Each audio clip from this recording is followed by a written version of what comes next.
아까 2부에서 이야기했지만은 요즘 군인들이요, 대한민국에 군인 같은 군인이 하나도 없습니다. 한민구 장관 한번 보십시오. 사드 보고 누락을 했다고 그렇게 조사를 받니 어쩌니 개창피를 당하고 또 사드를 조기 배치한 부분에 대해서 무슨 온갖 수모를 겪고 난 뒤에 더 나아가서 사드에 대해서 환경영향평가도 잘못했다고 또 아주 곤욕을 치렀습니다. 프랑스 합참의장은 마크롱이 국방비를 대거 삭감을 하자 욕 한마디 해버리고 니 밑에 수는 못해 먹겠다고 사표 던지고 갔습니다. 화끈하게 욕 한마디 하고 갔는데요. 지금 대한민국에는 군인다운 군인이 하나도 없다. 요즘 군대를 보면 사람은 많은데 진정한 군인을 찾아보기 어렵다라고 단식을 했습니다. 60만에 가까운 병력이 있는데 이들이 다 보면 이제는 병은 병대로 간부는 간부대로 한마디로 병은 억지로 때우고 가는 시간이 돼버리고 빼갖고 돈 없어서 와서 이 간부들은 그야말로 그냥 직장인이 돼버렸습니다. 그러면서 위에 이제 끈을 대고 자기가 얼마나 끈을 잘 잡는가, 능력도 관계없고 군에서 묵묵히 일을 잘한다고 올라가는 것도 아닙니다. 결국 줄을 잘 잡은 끼리끼리 줄을 잘 쓴 정치 바람을 잘 탄 사람들이나 아부 잘하고 연고 잘 이렇게 찾아내어서 달라붙는 사람들이나 위로 올라가고 대부분은 전방에서 온갖 고생을 하고 이렇게 해도 성진하고는 아무런 관계가 없다라는 겁니다. 그러다 보니 한마디로 군대가 허물허물해져 가지고 개판 5분 전이 됐는데요. 그래 한민구 장관 같은 경우에 엊그제 보니까 문 대통령이 또 송영무 하도 이 국방 브로커로 일을 많이 해서 영이 안 서서 그런가 그 국방부 관계자들 불러서 한쪽에는 퇴임한 한민구 오라 해서 한쪽에는 새로 취임한 송영무 앉혀놓고 이렇게 회의하는 그런 장면이 있었는데요. 저는 한민구 장관 바라볼 때마다 전 장관이죠. 한심하기 거지 없습니다. 이름에 한시가 들어가서 그렇게 한심한지요.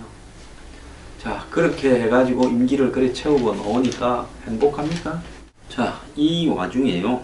북한이 화성 14형 미사일로 미국 본토를 타격할 수 있다고 주장하고 나왔습니다. 또 최근에 동해상에서 북한의 잠수함이 이례적으로 긴 활동을 했습니다.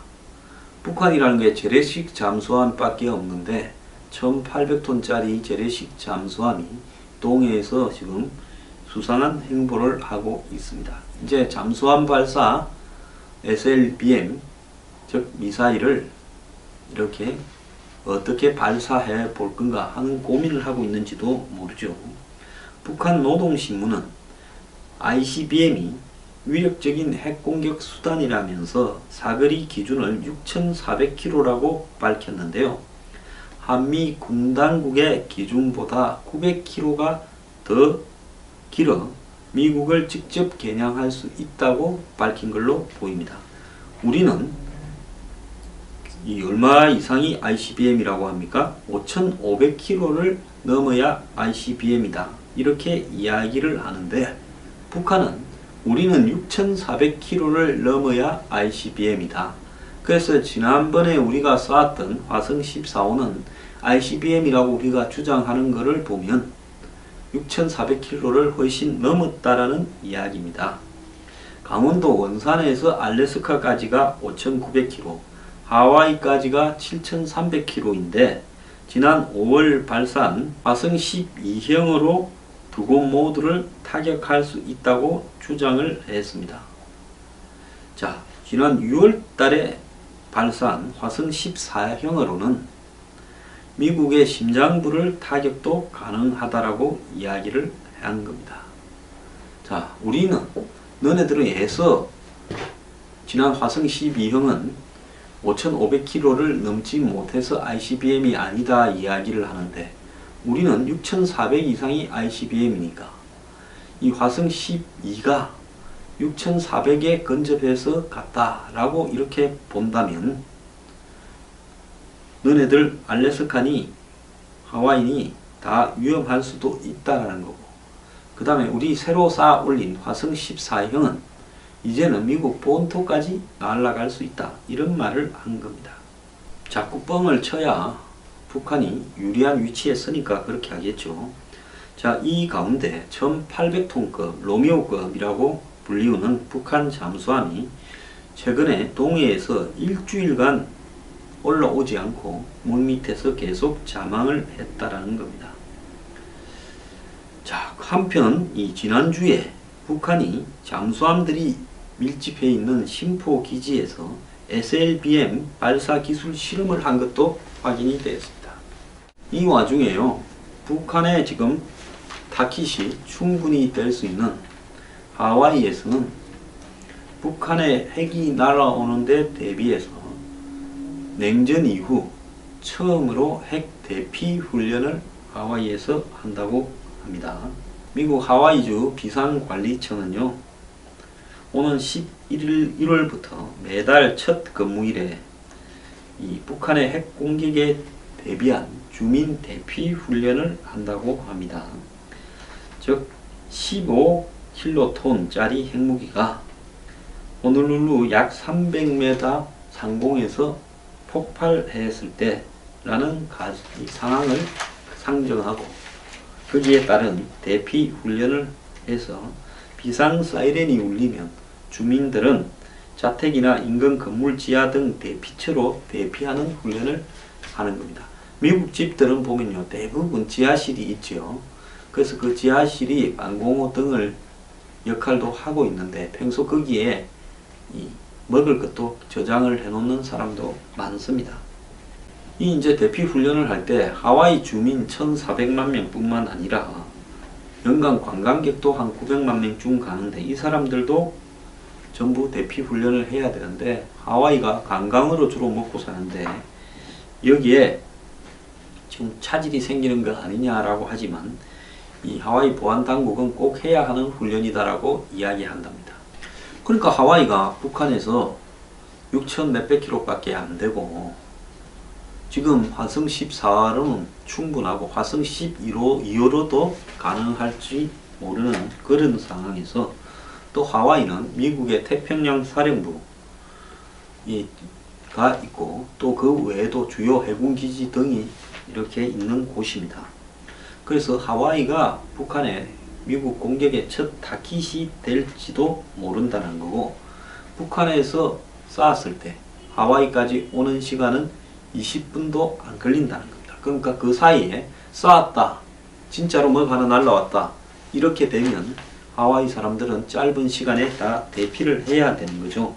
자, 이런 상황에서 조셉 던포드 미 합참의장은 북한에 대한 군사 공격에 대해 끔찍한 결과를 초래하겠지만은 상상 못할 만한 건 아니다라며 가능성을 열어놨다고 알려지고 있습니다. 22일 콜로라도에서 진행된 아스펜 안보 포럼 인터뷰에서 많은 사람들이 대북 군사 옵션, 즉 북한에 대해서 군사력을 사용하는 부분에 대해서 상상할 수도 없는 거라고 말한다. 나는 그 말을 바꾸고 싶다. 그것은 끔찍할 것이고 우리 생에 경험해보지 못한 살상 피해를 낼 거다라고 이야기를 했습니다. 미국이 북한을 군사적으로 공격하면서 나는 전쟁은 2차 대전 이후 최악의 사상자를 낼 수 있는데, 그렇다고 북한의 핵능력에 대항하기 위해서는 군사적 공격을 상상 못할 것으로 생각하는 것은 아니다라고 하는 겁니다. 그러면서 정말로 상상하기 어려운 것은 북한의 핵 개발로 한마디로 여기 콜로라도 덴버를 이렇게 공격당하는 게 더 상상하지 못할 게 아니냐. 그래서 자기 역할은 이런 일이 일어나지 않도록 군사적 옵션을 개발하는 거다라고 말을 했고요. 댄 코처 미 정보국 국장도 이 포럼에서 김정은이 특이한 타입이지만 미친 것은 아니다라고 이야기를 하면서 김정은의 행동은 합리적 사고에 기반한 것이며 그것은 생존이다. 정권의 생존, 국가의 생존이다. 라고 말을 했습니다. 자, 그런데 여기 좀 기가 찬 일이 좀 있습니다. 북한은 ICBM이라고 바득바득 우기는데 북한이 이 화성 14형을 발사한 직후 한국, 미국, 일본 정상이 대북 규탄 성명을 낼 때 한국 정부가 ICBM이라는 표현을 넣는데 반대했다고 일본 언론들이 보도를 했습니다. 북한은 지난 4일 화성 14형을 발사한 이후 세계 어느 지역도 타격할 수 있는 최상의 ICBM이다 이렇게 말을 했는데요. 미국과 일본은 화성 14형이 미국 태평양 사령부나 알래스카를 겨냥하는 사실상 ICBM이라고 결론을 내린 걸로 알려졌는데 지난 6일 한미일 정상이 함부르크에서 만나 대북 규탄 공동 성명을 발표할 때 ICBM이라는 말 대신에 대륙간 사거리를 갖춘 탄도미사일이라는 새로운 희한한 표현이 들어갔습니다. 당시 청와대 관계자는 북한이 ICBM급 사거리를 갖췄지만 대기권 재진입 기술 등 정확한 기술을 갖추려면 아직도 시간이 더 걸린 만큼 ICBM으로 규정하지 않기로 했다고 밝혔고 군 당국자도 ICBM이라는 표현을 쓰면 핵무기 운반 수단을 완전히 갖췄다라는 북한의 주장을 인정하는 모양새가 될 수 있다며 북한이 상당수 핵탄두를 보유하고 있음에도 핵 보유국으로 인정하지 않는 것과 마찬가지로 ICBM을 개발했음에도 ICBM이라 부르지 못한다라고 희한한 소리를 하고 있습니다. 산케이 신문은요, 북한 미사일을 ICBM으로 규정할 경우 유엔 안보리 등 국제사회가 대북 제재를 한층 강화할 가능성이 크기 때문에 문재인 정부는 북한하고 대화를 물밑으로 추구하기 때문에 모호한 표현을 쓰자고 미국하고 일본을 설득했다고 합니다. 또 이 공동성명에서 한미일 중국과 러시아를 지목해서 북한이 핵과 미사일을 포기해라고 압박을 강화해달라 이렇게 요구하려 했으나 한국이 중국과의 관계를 고려해 중국이라는 이름을 명시하는데 반대했고 그래서 중국과 러시아가 어떻게 표현됐는가 하면 북한과 국경을 접한 국가들로 이런 희한한 말로 바뀌었다라는 겁니다. 자, 문재인 정부가 개성공단을 북한한테 열어주려고 하는데 미국 상원에서 개성공단 재개 반대 법안을 발의를 했습니다. 이 미국이 북한의 국제금융시장에 대해서 접근하는 부분에 대해서 이 금융제재 법안을 이렇게 만들려고 하는데 그 속에 개성공단 재개 방안 이것도 반대한다는 내용이 같이 담긴다는 겁니다. 미국이 지금 북한을 전 세계 모든 금융기관으로부터 완전히 차단하려 하는데 또 여기에 북한의 금융 거래를 돕고 있는 중국의 기업이나 은행에 대해서도 세컨더리 보이콧을 보내고 또 북한의 금융 거래를 돕고 있는 중국 은행에 대해서도 이 경고를 보내고 세컨더리 보이콧을 하겠다라고 압박하는 이 부분에서 사실상 김정은의 돈줄을 완전히 이 금융제재 법안으로 막아버리겠다 이거를 시도하면서 여기 내용 중에 개성공단이 재개되어서는 안 된다. 언제까지?